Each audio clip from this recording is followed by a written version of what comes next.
Imagine um rei preparando um banquete de casamento para o seu filho. Pense em convites enviados, mesas postas e um banquete suntuoso, pronto para ser servido.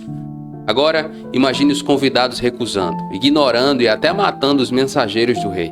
Parece absurdo, não? Mas essa é a parábola que Jesus conta em Mateus 22. Uma história que revela a dinâmica chocante entre Deus, a humanidade e o convite irrecusável para o reino dos céus. É um conto de graça, rejeição e consequências inesperadas. Ao longo dos próximos minutos, vamos explorar essa parábola juntos, desvendando seus significados ocultos e aplicando suas lições à nossa própria vida. Prepare-se para questionar suas crenças, confrontar suas escolhas e descobrir o que realmente significa aceitar o convite do rei. Você está preparado ou preparada para descobrir o que acontece quando ignoramos o chamado de Deus? Prepare-se para uma jornada que vai lhe desafiar, inspirar e transformar sua perspectiva sobre fé, graça e o banquete celestial que nos espera.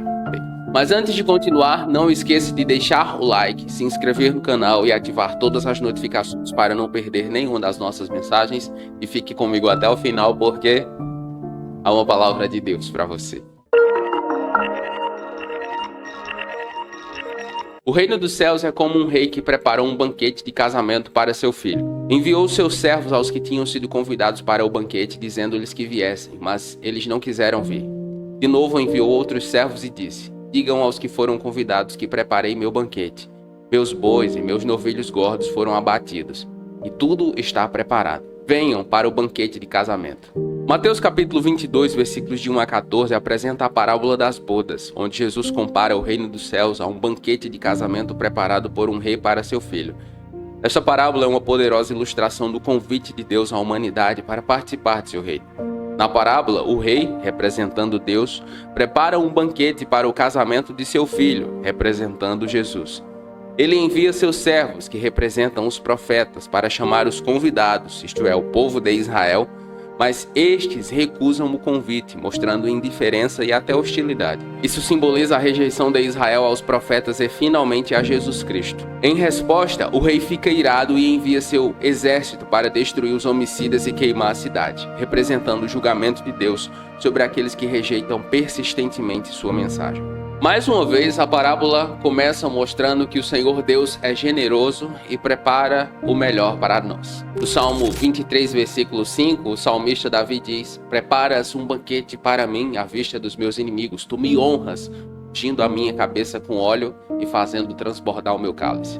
Não é a primeira vez que a Bíblia diz que Deus prepara banquete para o seu povo. Deus é bom, meu irmão, minha irmã. Nós é que não sabemos aproveitar sua bondade de acordo com a sua santidade. Perceba que na parábola muitos rejeitam o convite do Senhor Deus por diversas razões. Cada um dá a sua própria desculpa. E em João 3, versículo 19, nós lemos: este é o julgamento. A luz veio ao mundo, mas os homens amaram as trevas e não a luz, porque as suas obras eram más. As pessoas podem dar as desculpas que elas quiserem. As desculpas mudam, mas o fundamento da rejeição a Cristo é o mesmo. Elas amam mais as trevas do que a luz, porque suas obras são más. O coração caído do ser humano não quer a Deus, é inimigo de Deus. Mas perceba que na parábola há uma insistência. E por que isso? Porque o Senhor deseja que nós participemos do seu reino. Porque ao longo das gerações, porque mesmo após a morte e ressurreição de Jesus, o Evangelho continua sendo anunciado, porque ele deseja que participemos do reino. Escrevendo à igreja dos seus dias, o apóstolo Pedro, em 2 Pedro 3,9, diz: ele é paciente com vocês, não querendo que ninguém pereça, mas que todos cheguem ao arrependimento. O tempo é uma oportunidade. O tempo que Deus dá a mim e a você é uma oportunidade para que nos acheguemos a Ele com o coração arrependido. Mas eles não lhes deram atenção e saíram, um para o seu campo, outro para os seus negócios. Os restantes, agarrando os servos, maltrataram-nos e os mataram. O rei ficou irado e, enviando seu exército, destruiu aqueles assassinos e queimou a cidade deles.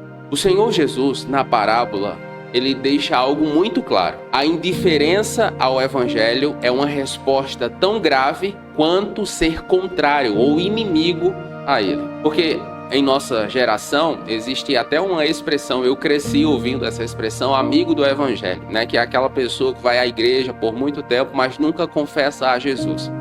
Amigo do evangelho é quem confessa a Jesus, se arrepende de suas obras más e segue a Cristo. Esse é amigo do evangelho. A pessoa que vai à igreja por tempo, sabe? Por muito tempo, sabe? Gosta dos cristãos, recebe em sua casa, mas não quer relacionamento com Jesus, é inimiga de Deus. Ser indiferente ao evangelho é tão grave quanto perseguir o evangelho. E sobre isso, o Senhor Jesus diz em Apocalipse 13:16 o seguinte: assim, porque você é morno, não é frio nem quente, estou a ponto de vomitá-lo da minha boca.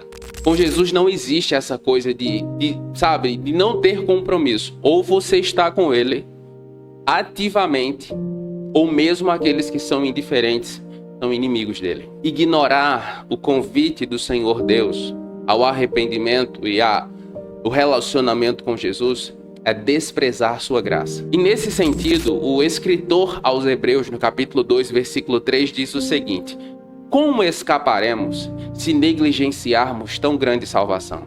Esta salvação, primeiramente anunciada pelo Senhor, foi-nos confirmada pelos que a ouviram. Como escaparemos se negligenciarmos tão grande salvação? Não há escapatória. É uma pergunta retórica. Não tem escapatória para quem ouve o evangelho, mas não assume o compromisso de confessar Jesus como Senhor e Salvador de sua vida. Há consequências sérias para aqueles que desprezam a graça de Deus. E nesse sentido, também o escritor aos Hebreus, no capítulo 10, versículos de 26 a 27, diz o seguinte: se continuarmos a pecar deliberadamente depois que recebemos o conhecimento da verdade, já não resta sacrifício pelos pecados, mas tão somente uma terrível expectativa de juízo e de fogo intenso que consumirá os inimigos de Deus. E aqui mais uma vez eu digo: cuidado com os pregadores bonzinhos, com aqueles que nunca falam sobre pecado, sobre a ira de Deus, sobre a rejeição. Cuidado, muito cuidado. É muito importante que nós tenhamos um coração sensível à essência do evangelho. O apóstolo Paulo, ele diz que pregou todo o conselho de Deus. Todo o conselho de Deus. Aqui no Jesus e a Bíblia é o que eu tenho procurado fazer: ensinar e pregar a Bíblia Sagrada de Gênesis a Apocalipse. Porque para mim, como está escrito, toda a Escritura é divinamente inspirada.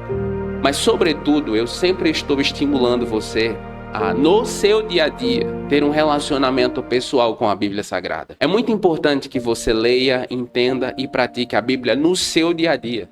Porque é isso que vai mudar a sua vida. Há muitos cristãos que têm dificuldade nesse sentido. E para ajudar, eu desenvolvi o curso Sabedoria Bíblica para o Dia a Dia. Com o método de estudo da Bíblia que eu compartilho nele, eu acredito que você vai conseguir ler, entender e praticar a Bíblia no seu dia a dia. Se quer mais informações sobre ele, acesse o link que está na descrição.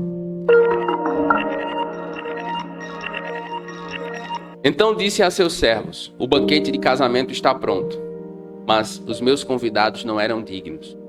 Vão às esquinas e convidem para o banquete todos os que vocês encontrarem. Mas quando o rei entrou para ver os convidados, notou ali um homem que não estava usando veste nupcial. O rei ordena que os servos convidem todos que encontrarem nas esquinas das ruas, bons e maus, simbolizando a oferta do evangelho a todas as nações e povos, não apenas a Israel. Esta ação demonstra a universalidade do reino de Deus, onde todos são bem-vindos, independentemente de sua condição social ou moral. Mas há um ponto crucial na parábola: um homem que é encontrado sem o traje nupcial e é expulso do banquete. O traje nupcial representa a justiça que Deus exige e nos é dada através de Jesus Cristo. Isso enfatiza que, embora o convite seja para todos, é necessário aceitar e revestir-se da justiça de Cristo para fazer parte do reino. A parábola conclui com a afirmação: muitos são chamados, mas poucos escolhidos. Isso reflete a verdade de que, embora todos sejam convidados, nem todos respondem adequadamente ao chamado de Deus. Aqueles que entram no reino de Deus estão preparados e vestidos com a justiça que vem pela fé em Cristo. Assim, a parábola destaca a generosidade do convite de Deus, a seriedade de nossa resposta e a necessidade de uma transformação genuína para participar do reino dos céus. O convite ao reino dos céus é universal. é feito a todas as nações, não a um povo específico, mas a todas as nações. Bons e maus são convidados. E nesse sentido, o apóstolo Paulo em Romanos, capítulo 10, versículos de 12 a 13, ele diz: pois não há diferença entre judeu e gentio. Todos têm o mesmo Senhor, que abençoa ricamente todos os que o invocam, porque todo aquele que invocar o nome do Senhor será salvo. Este é o convite, e ele está aberto a todos. Mas é muito importante lhe dizer, e você e eu tenhamos sempre em mente isso: não podemos entrar no reino dos céus sem Cristo. A justiça de Cristo é um requisito fundamental para que nós possamos participar do banquete. E nesse sentido, em 2 Coríntios capítulo 5, versículo 21, o apóstolo Paulo escrevendo, ele diz: Deus tornou pecado por nós aquele que não tinha pecado, para que nele nos tornássemos justiça de Deus. E por que muitos são chamados e poucos escolhidos? Porque nossa resposta ao chamado é determinante. O Senhor está chamando, o evangelho está sendo anunciado a todas as pessoas, mas a nossa resposta varia. Alguns creem, outros não creem. E nesse sentido, Hebreus capítulo 3, versículo 15, o escritor diz: se hoje vocês ouvirem a sua voz, não endureçam o coração, como na rebelião. Cabe a mim e a você responder sim ou não ao chamado. É isso que fará toda a diferença. Então os fariseus saíram e começaram a planejar um meio de levar Jesus a dizer algo que o incriminasse. Enviaram-lhe seus discípulos juntamente com os herodianos, que lhe disseram: Mestre, sabemos que és íntegro e que ensinas o caminho de Deus conforme a verdade. Tu não te deixas influenciar por ninguém, porque não te prendes à aparência dos homens. Dize-nos, pois, qual é a tua opinião? É certo pagar imposto a César ou não? O imposto citado no texto de Mateus 22, versículos de 15 a 21, refere-se ao tributo que os judeus deveriam pagar ao governo romano que ocupava a Palestina naquela época. Esse tributo era uma fonte de ressentimento entre judeus, porque simbolizava a dominação e opressão romanas. E ele não era o único, haviam outros. Havia o tributo de captação, ou censo. Era um imposto por cabeça que todos os homens judeus, a partir de uma certa idade, tinham que pagar anualmente ao Império Romano. Esse imposto era geralmente pago com um denário, uma moeda romana que correspondia ao salário de um dia de trabalho de um operário comum. Impostos sobre propriedades. Era um imposto sobre a terra e as propriedades que os judeus possuíam, cobrados regularmente para financiar o governo e o exército romanos. Impostos comerciais. Incluíam taxas sobre transações comerciais, mercados e alfândegas. A moeda que Jesus pediu para ver era um denário, que trazia a imagem do imperador romano, provavelmente Tibério César, e uma inscrição proclamando sua divindade e autoridade. A inscrição geralmente dizia algo como: Tibério César, filho divino de Augusto, sumo sacerdote. A presença da imagem do imperador na moeda marcava a soberania de César sobre as terras conquistadas, incluindo a Judéia. Nesse contexto, haviam os zelotes, um grupo radical que se opunha violentamente ao pagamento de tributos aos romanos, considerando uma traição a Deus e à nação de Israel. Já os fariseus, embora não gostassem dos romanos, geralmente aceitavam o pagamento de impostos como uma necessidade prática para evitar conflitos maiores com as autoridades romanas. Muitos judeus comuns viam o pagamento de impostos como uma carga pesada e injusta, que agravava sua situação econômica já difícil. Jesus, ao responder à pergunta dos fariseus e herodianos, evitou a armadilha com muita sabedoria, ao dizer: deem a César o que é de César e a Deus o que é de Deus. Jesus não apenas evitou a armadilha política, mas também ensinou um princípio profundo. Jesus reconheceu a legitimidade da autoridade civil e a necessidade de cumprir as obrigações legais e fiscais, como o pagamento de impostos.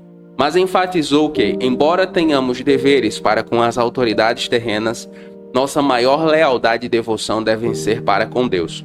Isso implica uma vida de integridade, justiça e adoração sincera que supera qualquer sistema político ou econômico.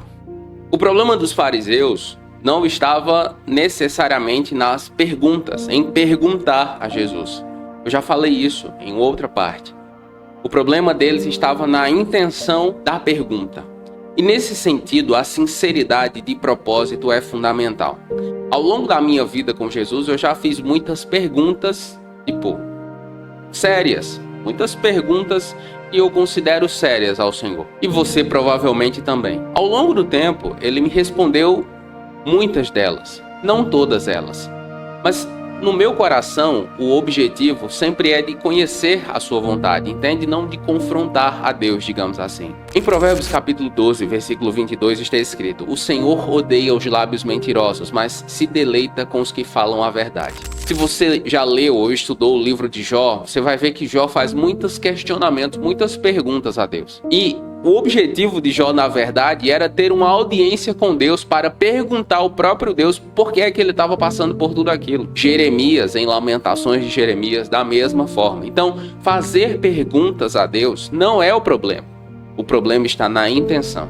E a intenção dos fariseus e líderes religiosos dos dias de Jesus não era sincera. Mas Jesus, conhecendo a sua má intenção, perguntou: hipócritas, por que vocês estão me pondo à prova? Mostre-me a moeda usada para pagar o imposto. Eles lhe mostraram 1 denário e ele lhes perguntou: de quem é esta imagem e esta inscrição? De César, responderam eles. O Senhor Jesus, ele conhece o coração do ser humano. Mesmo sendo homem, ele conhecia a intenção do coração dos líderes religiosos de seus dias. Em João capítulo 2, versículos 24 e 25, diz o seguinte: mas Jesus não se confiava a eles, pois conhecia a todos. Não precisava que ninguém lhe desse testemunho a respeito do homem, pois ele sabia bem o que havia no homem. Jesus conhecia o coração dos líderes religiosos.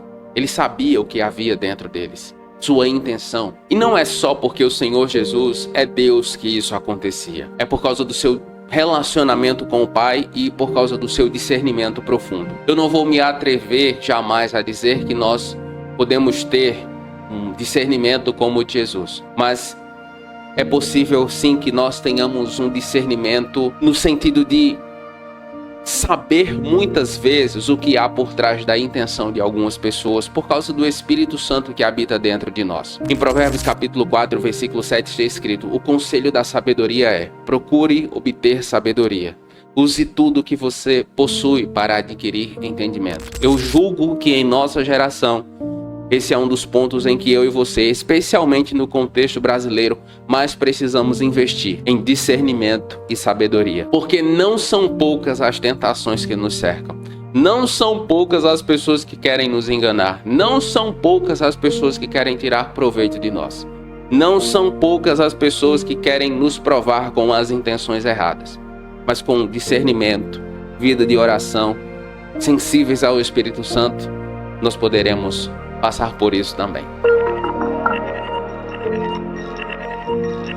Então eu lhes disse: deem a César o que é de César e a Deus o que é de Deus. Muitos cristãos têm dificuldade de conciliar vida terrena com vida espiritual, mas nós temos responsabilidades terrenas e temos responsabilidades espirituais, e é isso que o Senhor Jesus está nos ensinando. Falando sobre isso também, o apóstolo Paulo em Romanos 13:7 diz: dei a cada um que lhe é devido. Se imposto, imposto. Se tributo, tributo.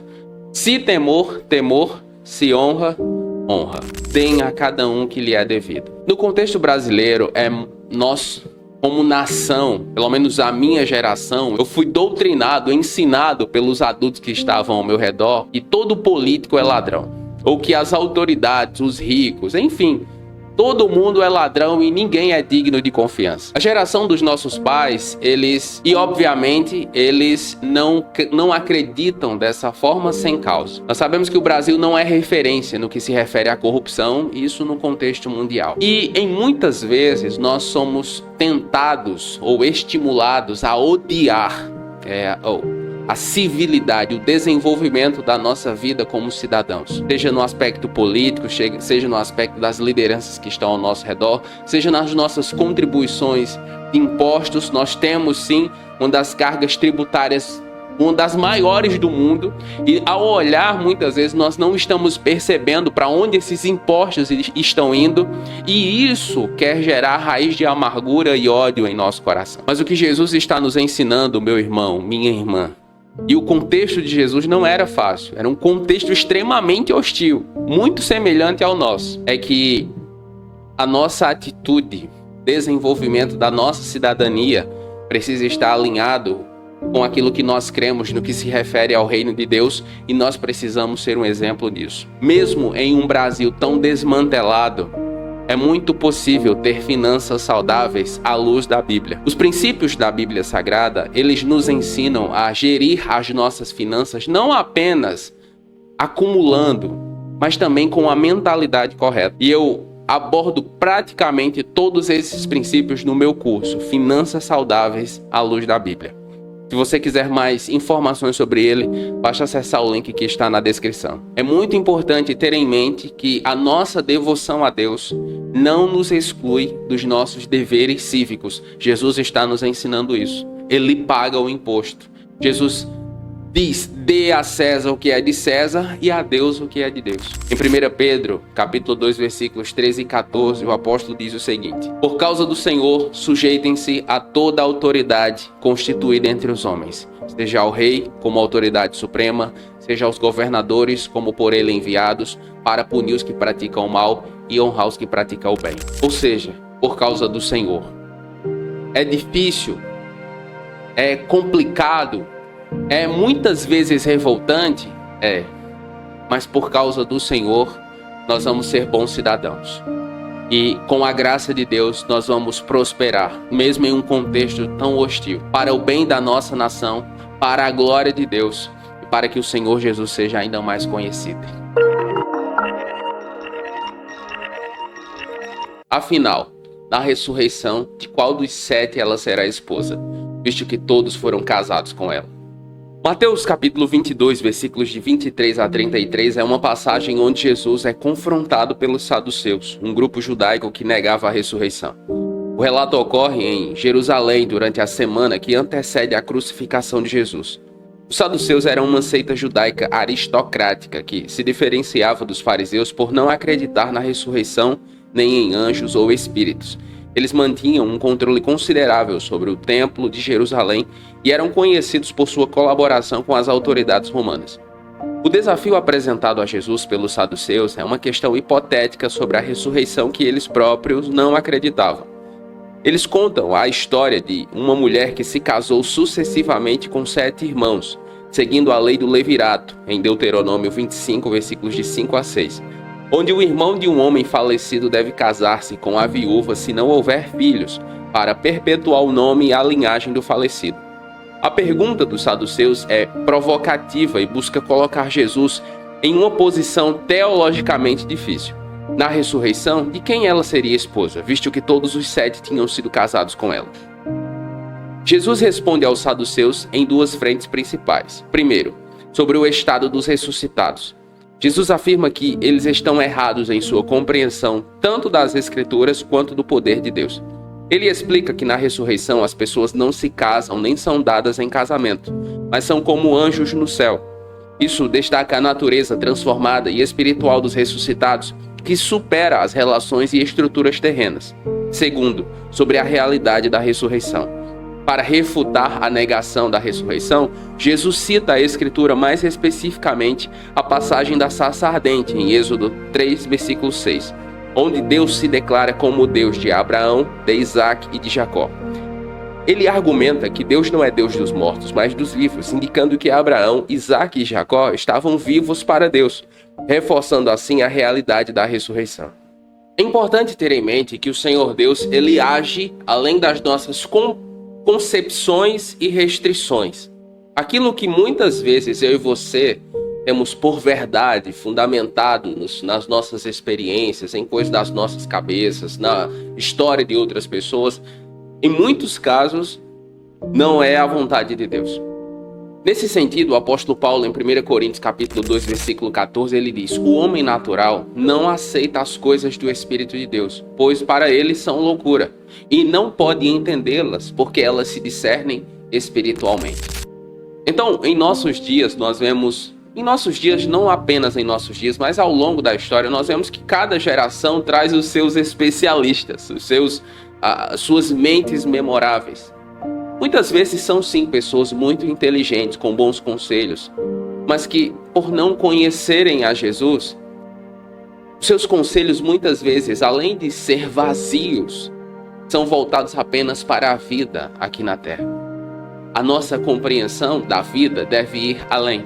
Mas o entendimento sobre as verdades espirituais requer uma revelação, não apenas raciocínio. Nós precisamos que o próprio Espírito Santo nos revele a vontade de Deus. E nesse sentido, em Efésios capítulo 1, versículo 17, o apóstolo Paulo ele diz o seguinte: peço que o Deus de nosso Senhor Jesus Cristo, glorioso Pai, lhes dê o espírito de sabedoria e de revelação do pleno conhecimento dele. Ou seja, no processo de conhecer a Deus, nós precisamos clamar a Ele que se revele a nós. Jesus respondeu: vocês estão enganados porque não conhecem as Escrituras nem o poder de Deus. Conhecer as Escrituras é fundamental para que nós entendamos a vontade de Deus, a verdade. E nesse sentido, em 2 Timóteo capítulo 3, versículo 16, o apóstolo Paulo nos aponta o caminho. Ele diz: toda a Escritura é inspirada por Deus e útil para o ensino, para a repreensão, para a correção, para a instrução na justiça. O mapa para a vontade de Deus é a Bíblia Sagrada. E por que isso? Porque a verdadeira sabedoria vem do Senhor Deus, vem do alto, e não de interpretações humanas. Se você busca essa verdade, se você quer de fato conhecer a vontade de Deus, você precisa buscá-lo em sua palavra. Você precisa desenvolver relacionamento com a palavra de Deus. Não importa quem você siga, nem mesmo a mim. Se você não buscar um relacionamento pessoal com Jesus, você não vai discernir a vontade de Deus. E nesse sentido, em Tiago capítulo 1, versículo 5 está escrito: se algum de vocês tem falta de sabedoria, peça a Deus, e a todos dá liberalmente, sem recriminar, e lhe será concedida. Busque ao Senhor, meu irmão, minha irmã. Eu não sei qual é a sua questão, a sua necessidade ou a sua causa, mas clamando ao Senhor é certo, Ele vai responder e lhe apontar o caminho. Tendo isso em mente, é importante lhe dizer que o poder de Deus supera as nossas expectativas e limitações. Sim, muitos cristãos não conhecem o poder de Deus. Muitos cristãos já estão na igreja há muito tempo, mas eles não têm experiência com o poder de Deus. Em Jeremias capítulo 32, versículo 17 está escrito: ah, soberano Senhor, tu fizeste os céus e a terra pelo teu grande poder, e por teu braço estendido, nada é difícil demais para ti. A compreensão que Jeremias tinha não era apenas de Deus, no sentido hipotético, entende? Ele tinha contato com o poder de Deus. A expressão de louvor de Jeremias é fruto da experiência que ele teve com o poder de Deus. Se você ainda não teve essa experiência, se essa experiência não faz parte da sua vida ou do seu dia a dia de fé, eu estimulo você sinceramente a não apenas saber sobre Deus, mas a buscar conhecer o seu poder. Ouvindo isso, as multidões ficaram admiradas com o seu ensino. Uma das coisas que me encanta no Evangelho de Jesus, em sua palavra, em suas palavras, em seu comportamento, é a sua sabedoria. A maneira como Jesus se comporta, ninguém definitivamente é como ele. A sabedoria do Senhor Jesus supera em muito o conhecimento dos seus opositores. As multidões ficaram maravilhadas, mas não é a primeira vez. Em Lucas capítulo 4, versículo 32, está escrito que toda a gente ficava maravilhada com seu ensino, porque falava com autoridade. Além do mais, as respostas de Jesus, elas são sempre profundas, apontando para verdades espirituais maiores. Jesus, eu acho isso lindo nele. Na discussão, ele não se importava em ter razão. O objetivo de Jesus numa discussão com os fariseus não era que ele tivesse razão. Era que o Pai fosse glorificado, a verdade fosse anunciada e as pessoas aprendessem com o episódio. Ele não fazia para mostrar a si mesmo, aparecer, entende? Nesse sentido, em Lucas capítulo 2, versículo 47 está escrito: e os que o ouviam estavam atônitos com o seu entendimento e resposta. Jesus é Rei de Reis e Senhor de Senhores. Uma das coisas que me deixa maravilhado, de verdade, é a maneira, a capacidade que Jesus tem de apresentar as Escrituras e revelar o poder de Deus. A maneira como Jesus faz isso é inigualável. Eu amo ler biografias de homens de Deus ao longo da história da igreja, eu já li vários. E eles me inspiram muito, como cristão, como pregador do evangelho, mas definitivamente, Jesus é o meu pregador preferido. E não é porque é ele, de verdade, tá? Ah, não, é porque é Jesus você está dizendo isso, não. É porque se você estudar com carinho, se você ler as Escrituras com carinho, você vai ver que Jesus é um pregador sensacional. Não apenas por causa da maneira como ele fala ou apresenta, mas a sua intenção de coração, entende? O amor que ele tem pelas pessoas, ou a sua postura e determinação quando está lidando com a oposição dos fariseus. Ele, na minha opinião, é o pregador perfeito. Como as pessoas disseram, ninguém nunca falou como esse homem. E eu espero que, mais do que maravilhar-se com Jesus e com a maneira como ele fala, que nós possamos crer nele e ter experiências com o seu poder. Mas quando os fariseus ouviram dizer que ele tinha deixado os saduceus em silêncio, reuniram-se em grupo. Um deles, perito na lei, o testou com esta pergunta: Mestre, qual é o maior mandamento da lei? A passagem de Mateus 22, versículos de 34 a 40, é uma parte fundamental dos ensinamentos de Jesus, onde ele apresenta a essência de toda a lei judaica e os ensinamentos dos profetas em 2 mandamentos centrais focados no amor. Esta passagem acontece num contexto onde Jesus está em Jerusalém, ensinando e interagindo com diferentes grupos religiosos e seus líderes, que frequentemente tentavam desafiá-lo com perguntas complicadas para testá-lo ou desacreditá-lo. Após neutralizar uma série de questões apresentadas pelos saduceus, os fariseus veem uma oportunidade de colocá-lo à prova. Um doutor da lei, um fariseu, faz a Jesus uma pergunta: Mestre, qual é o maior mandamento na lei? Esta pergunta não era apenas teológica ou acadêmica, mas também um teste, pois a lei mosaica contém muitos mandamentos, 613 segundo a tradição rabínica. E a resposta poderia facilmente ser contestada ou levar a mais debates. Jesus responde citando diretamente a escritura hebraica.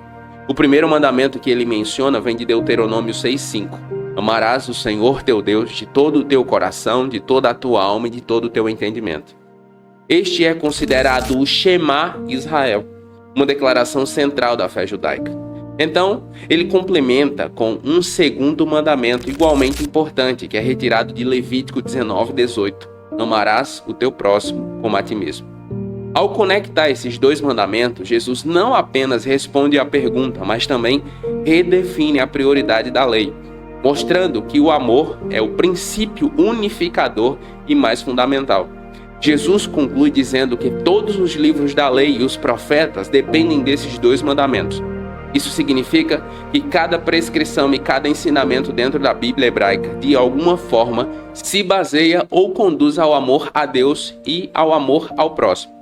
Ele reafirma a primazia do amor como a essência da vida religiosa e moral, tornando o critério pelo qual todas as leis deveriam ser interpretadas e vividas.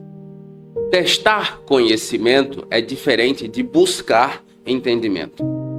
Os líderes religiosos, os fariseus, os herodianos, as autoridades religiosas de Israel nos dias de Jesus não queriam conhecê-lo em sua maioria. Eles queriam testar, e existe uma diferença grande aí.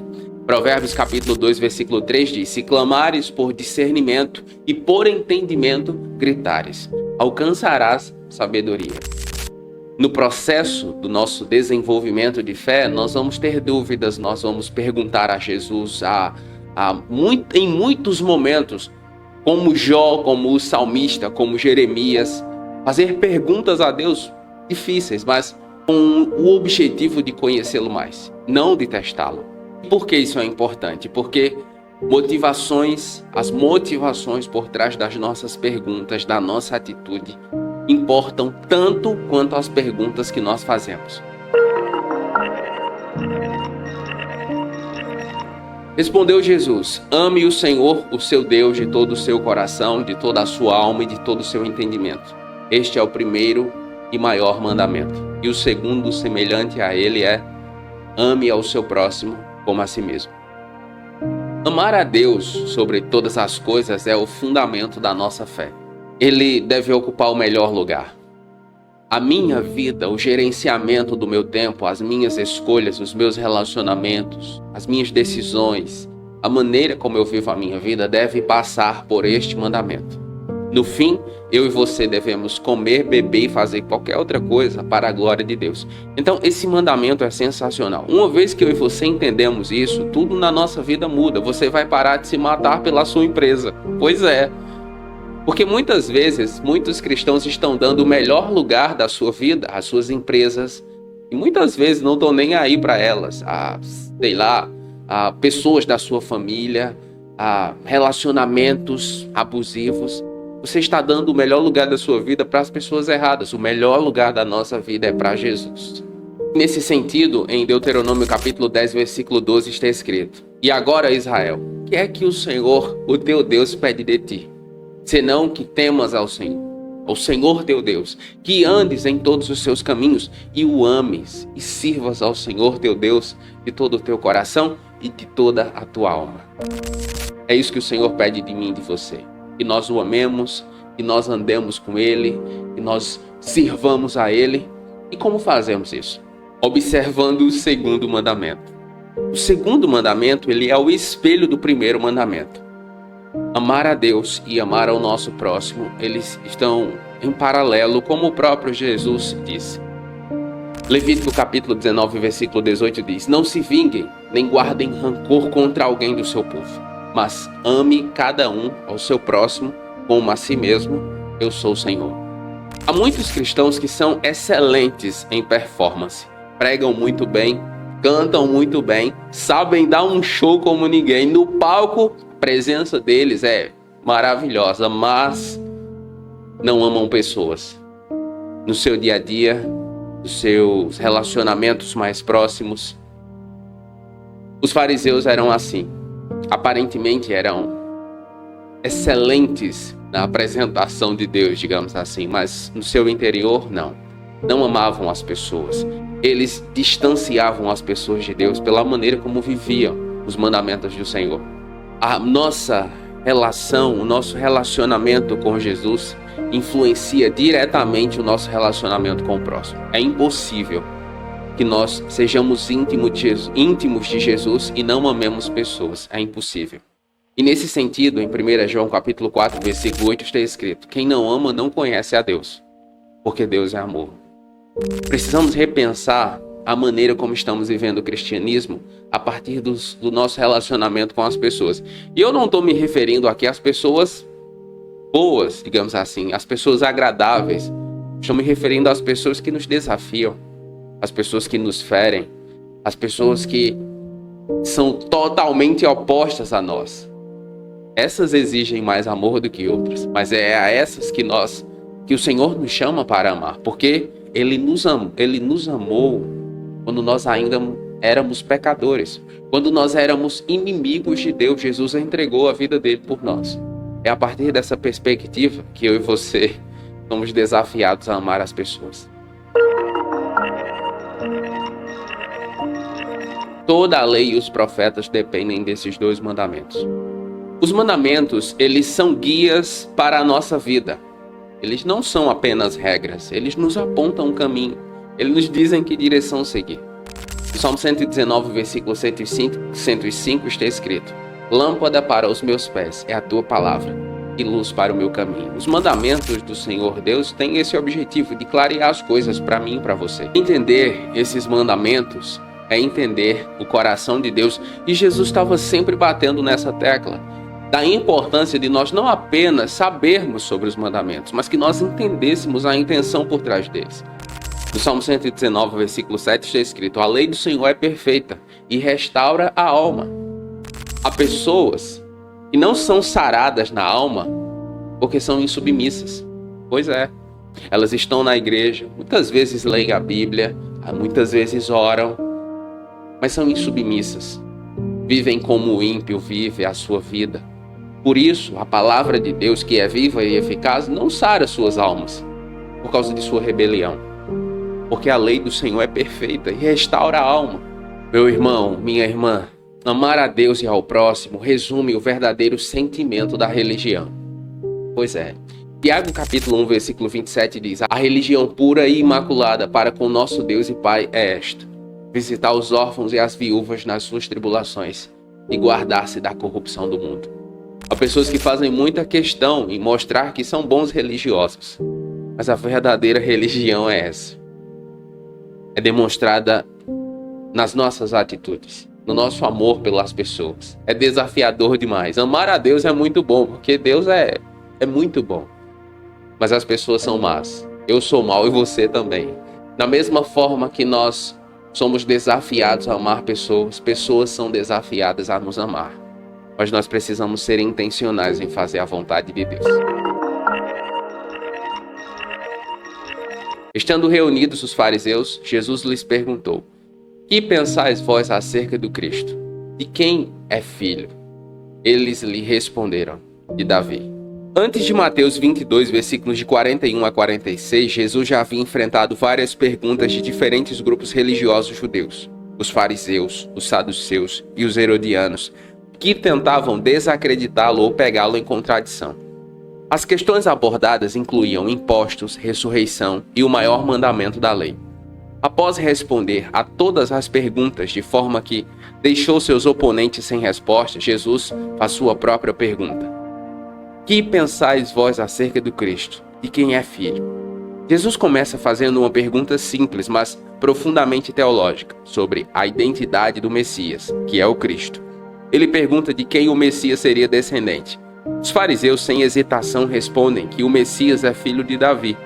Esta resposta reflete a crença comum de que o Messias seria um descendente direto do rei Davi, fundamentada em interpretações de profecias do Antigo Testamento, como 2 Samuel capítulo 7, versículos de 12 a 16, e Isaías 11:1. Jesus cita o Salmo 110, versículo 1, um texto escrito por Davi, onde ele se refere ao Messias como meu Senhor. Jesus desafia a visão dos fariseus, perguntando como Davi poderia chamar seu descendente de Senhor, um título que implica autoridade superior. Essa pergunta expõe uma complexidade na identidade do Messias que vai além da simples descendência sanguínea. Os fariseus são deixados sem resposta, demonstrando que a sabedoria de Jesus ultrapassa a compreensão e as expectativas deles. Este silêncio sinaliza uma mudança no confronto entre Jesus e as autoridades judaicas, marcando um ponto onde suas perguntas já não são mais sobre esclarecimentos, mas revelam a falta de compreensão delas sobre as Escrituras e sobre quem Jesus realmente é. O Senhor Jesus, ele busca uma fé fundamentada em entendimento profundo.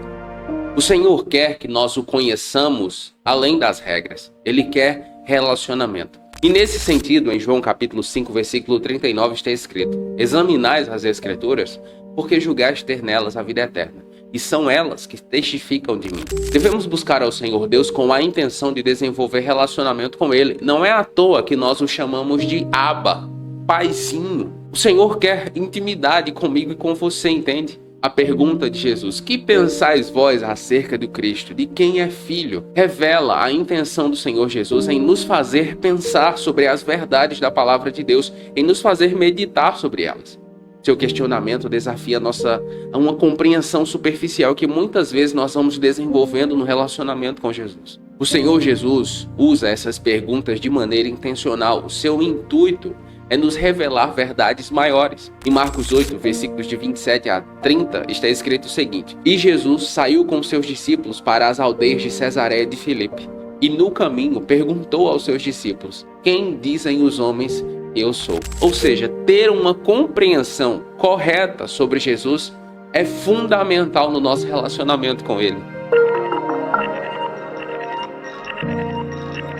De Davi, responderam eles. Os fariseus, eles intelectualmente entendem a profecia, só não entendem a sua profundidade. Em Atos capítulo 13, versículo 27, está escrito o seguinte: pois os que habitam em Jerusalém e seus líderes, não reconhecendo a Jesus, nem as declarações dos profetas, que são lidas todos os sábados, cumpriram-nas ao condená-lo. Olha que texto sensacional.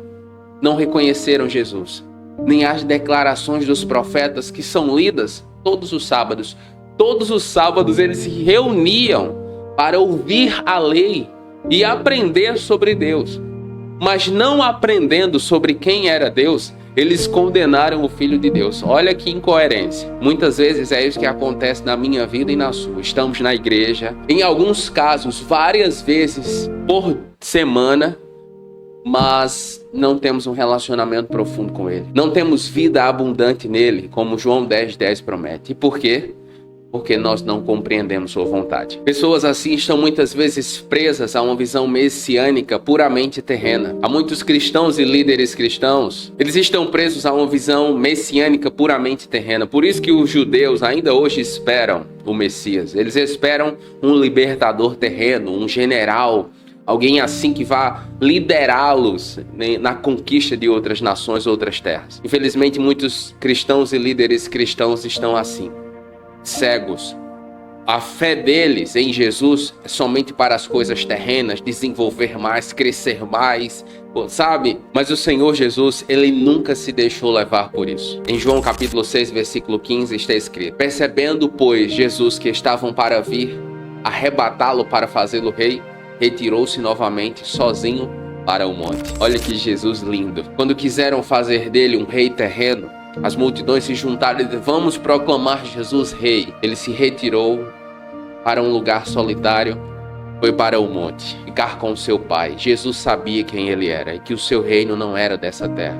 Muito cuidado com o evangelho que lhe apresentam muitas vezes somente voltado para essa terra, porque esse evangelho nos distancia da vontade de Deus, não aproxima. Em nossos dias hoje há muitas pessoas falando em nome de Jesus. Até pessoas que não têm relacionamento com Jesus usam os princípios da sua palavra para ensinar as pessoas. E por que não dá certo muitas vezes? Porque a palavra de Deus é viva e eficaz. Mas eles não têm relacionamento com Jesus nem com o seu poder. Cuidado, muito cuidado. É muito importante que nós tenhamos esse discernimento. Nos dias do profeta Jeremias, Jeremias anunciava a vontade de Deus.